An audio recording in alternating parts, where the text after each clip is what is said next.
One of the awkward but enjoyable aspects of being a new minister is to come up to these podiums and take credit for something that you had absolutely nothing to do with.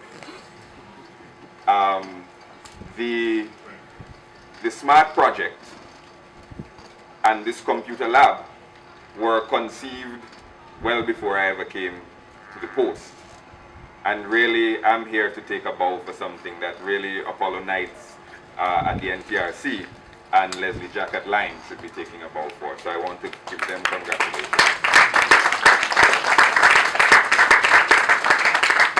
And congratulations, of course, to their respective staffs for the wonderful work that they have done. One of my first jobs as a university student, well, my first job as a university student was to give shoes to people in a bowling alley and then to wash their shoes afterwards. But my second job was that I was in charge of the night shift of a computer lab on the university campus. And I was the person that people came to if they had questions and generally supervised the running of the lab. So computer labs have a very special place in my heart. And the lab that I was in charge of was predominantly a Mac lab because the lab was in a school of journalism and communications. So that is where I became familiar with Apple Macintosh computers and with their use.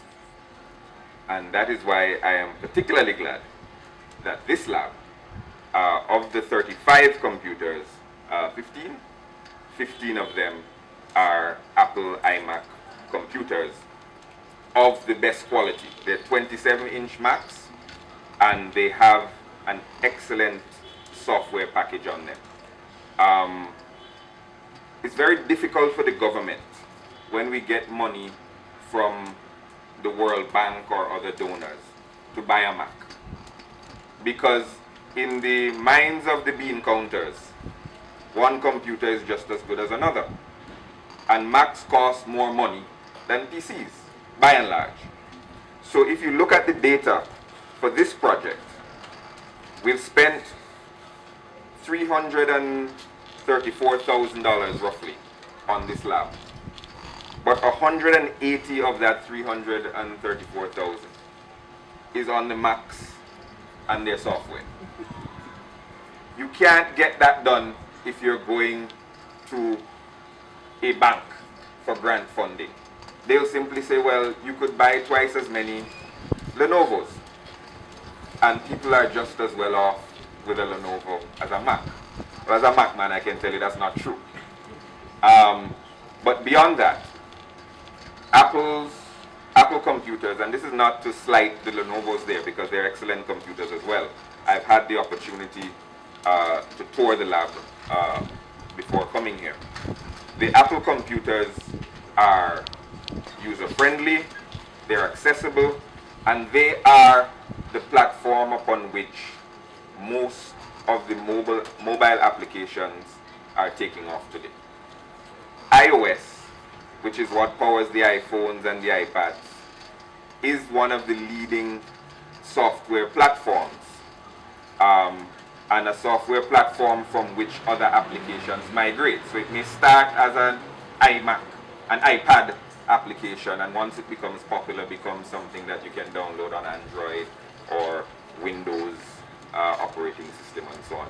So it's very important to have Macs in the lab so that you can develop your mobile applications, which is one of the goals of this lab. And it's also important to note that these computers are not simply for the development of mobile applications. I've had a chance to play with them.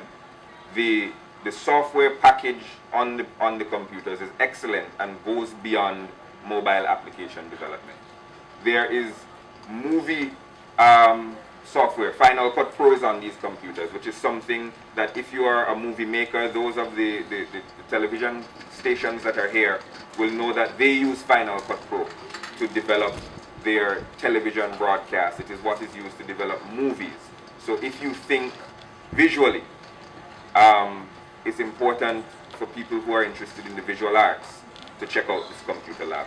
It has on it Adobe InDesign, which if you work in the publishing business, if you have a magazine or a newspaper, there are only two programs used for the page layout, and it's either InDesign or something called Quark Express. You have that software at your disposal now. So programming, yes, very important. Cybersecurity, the associate degree, very important. Application development, very important.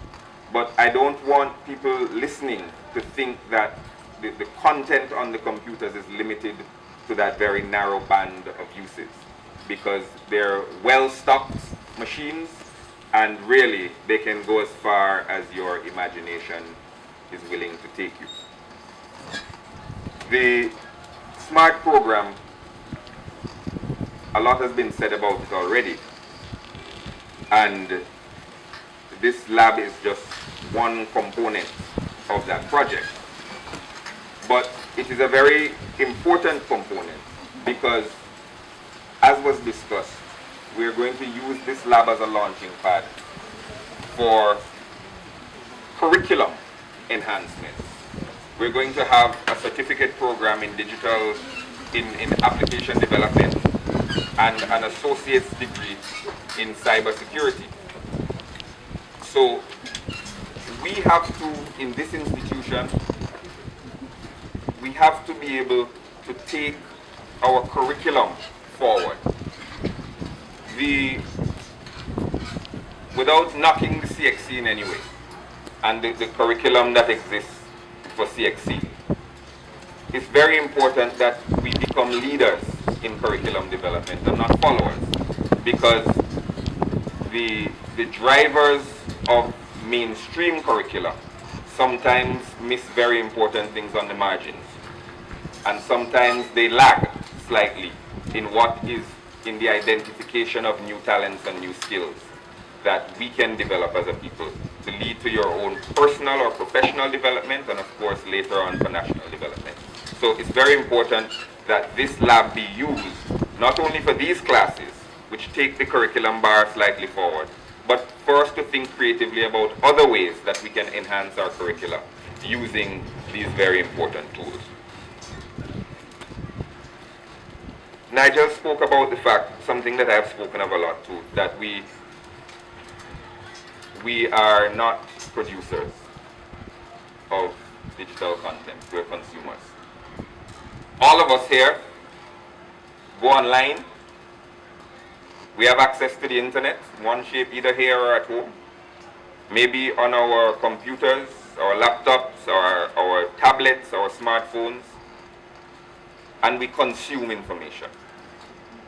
We go on Facebook. We consume the information that exists on Facebook. We go on to websites, whether it is to read news or to gossip. We are consuming the information that is already there. We go on to YouTube. We consume the information that we see on YouTube.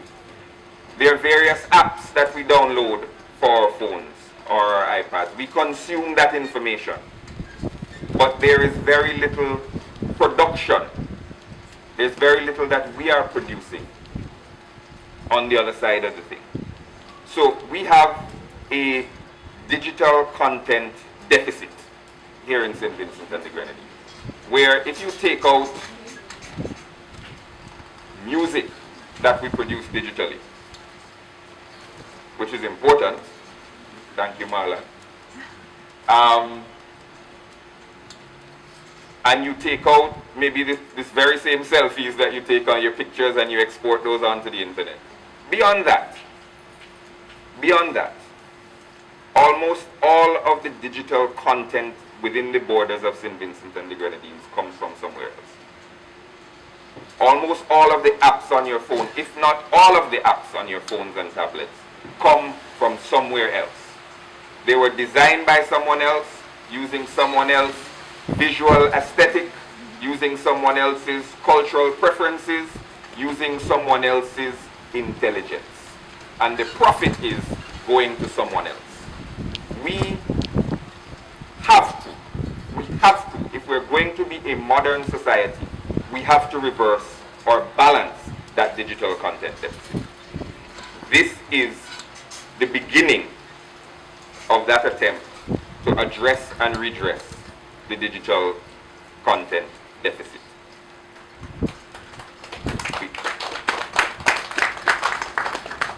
We have still a digital divide that exists on two levels. There is a digital divide between the developed world and the developing world. People in the developed world have more access to information and internet technologies than people in the developing world. That's one. And then within St. Vincent and the Grenadines, there is a digital divide, where people who are more affluent have greater access to the internet, greater access to digital services than do people who are less affluent. So one of the important things in the SMART project is not only the lab, which people have spoken very, very eloquently of, but that other component where 340 people of lesser means are going to be able to get internet at $10 per month through line.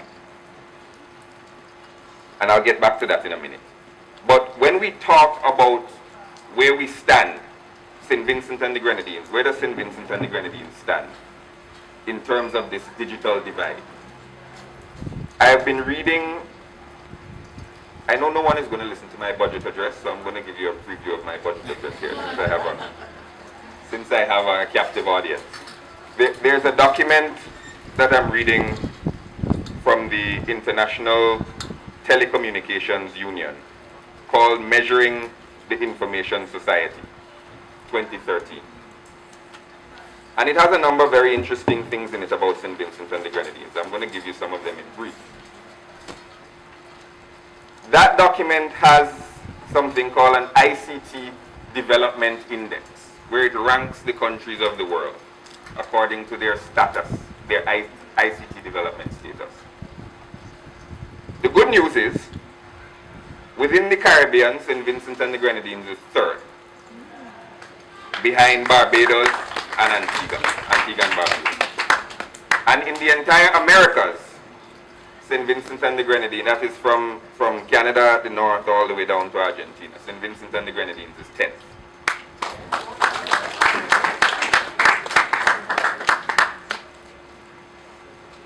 The not so good news is that that only places us 63rd in the world out of about 160 odd states that were accessed. Not bad, but certainly a great deal of improvement to make.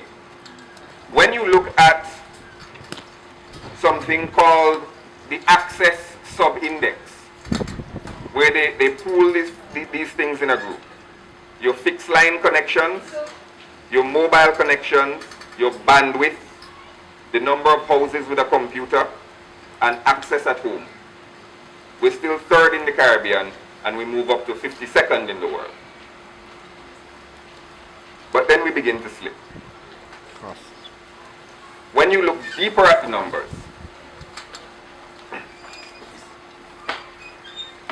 how many people are using the internet? Not how many people who have access to it, but how many people are actually using it. We slip to 5th in the Caribbean, which means we have the connection, we have the ability, but for some reason there are other people that are accessing more than we are and using more than we are. And when you read the document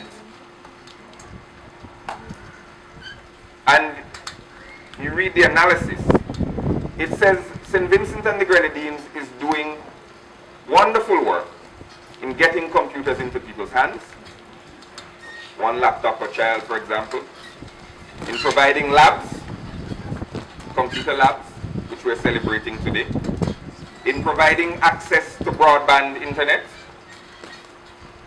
But two things we have a problem with. One, mobile broadband, non-existent in St. Vincent and the Grenadines. which is why I'm very happy to hear Leslie Jack say that 4G is on its way. He and I and the other providers have been working very closely to make that happen in an expeditious manner. Not as quick as I would like, but nonetheless in an expeditious manner. We don't have mobile internet. So if you developed an app today, in reality, a mobile app, people could only access it in a Wi-Fi hotspot. They couldn't get it in their car because the internet is so slow that it wouldn't load. And that all you can really do with edge technology is send emails and texts. So it is important for us to develop that our colleagues in the private sector, the providers, provide us with mobile broadband internet. It is absolutely critical. The other problem that we have when you study the report is that we pay more for our broadband than almost anybody else.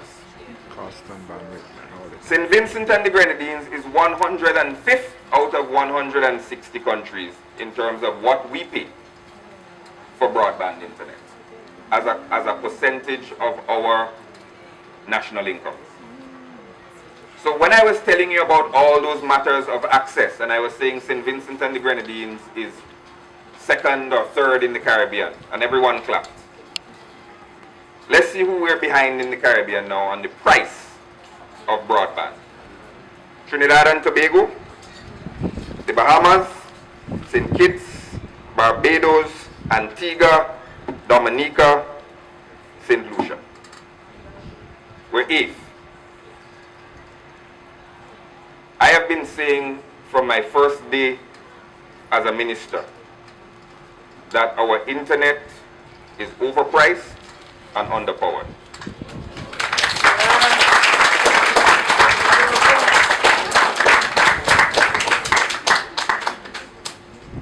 I am very happy to hear that our internet is increasing in power. Not only via what Leslie has said today, but I know he will have other exciting announcements to make on the power of the internet, and I don't want to steal his thunder. And other internet providers will also have exciting announcements to make in the coming months about the power of the internet. But that's only one half of the equation. Underpowered and overpriced. We have to also work in close collaboration with the private sector to bring the price of the internet down. Apollo and the NTRC and the Universal Service Fund has been doing wonderful work in expanding access to the internet. Many of you have logged on to various NTRC hotspots at libraries, at schools, at netball courts, all over the place. They've been doing a wonderful job in expanding access through the Universal Service Fund. And I want to applaud them for that. It's wonderful work. The component of this project is that 340 persons or households that meet certain means test will get the internet broadband for $10 a month. To understand how important that is, I logged on while I was sitting here on an NTRC hotspot and to see what Lime was selling broadband for according to their website. And according to their website, I don't know if the information is current, but according to their website, the basic broadband package is $90 per month. And this package is letting you access for $10. Which is why it is beyond me that the NTRC can advise me that the package is undersubscribed.